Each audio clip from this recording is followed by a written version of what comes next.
Assalomu alaykum, hurmatli aka-ukalar. Bu videomiz shopir akalarga, shopir ukalarimizga va akalarimizga taalluqli bo'ladi.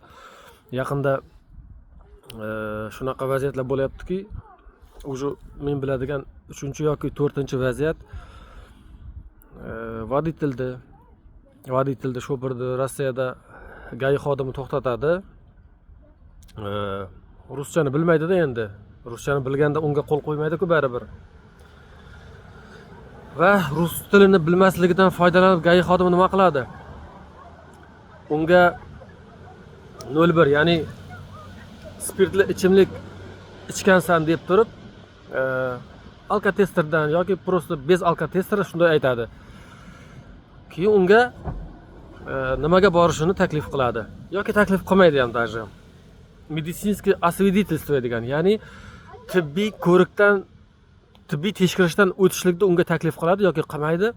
Unga aytadi, agar deydi mana shu joyga qo'l qo'ysang, senga hech nima qilmaydi, sen ketaverasan deydi. Nima qiladi? Keyin unga 3-4 varaqqa qo'l qo'ydiradi. Bu qo'l qo'ydirgani Rossiyaning administrativniy kodeksini 12.26 bandiga, statyasiga muvofiq voditel tibbiy ko'rikdan o'tishlikdan bosh tortdi degan kodeks o'sha statyada yozilgan bo'ladi. Va mana shu statyaga kiradi. Keyin nima bo'ladi? Bu rus tilini bilmadi, u xursand. Meni qo'yib yubordi, gai xodimi deb ketadi. Oradan 10 kun 15 o'tgandan keyin bu baza dandiga tushadi va yana boshqa joyda uni gai xodimi to'xtatib, pravasini tekshirgan vaqtida pravasi lishon bo'lib chiqadi. Ya'ni u avtomatik ravishda mana shu qonunda ko'rsatilgan, agar voditel bosh tortadigan bo'lsa, qo'l qo'yib turib, bu avtomat ravishda pravasini lishon bo'lishiga olib keladi. Ya'ni bu degani transport vositasini boshqarishni huquqidan mahrum bo'lgan bo'ladi. Bu bilan birgalikda 30,000 rubl ham o'zini pravasiga yoki mana shu haydab yurgan transport vositasiga kelib tushadi. Shuning uchun ehtiyot bo'lamiz. Bir narsaga qo'l qo'yishdan oldin ruschaga tushunmasangiz birovga rasmga tushirib jo'nating.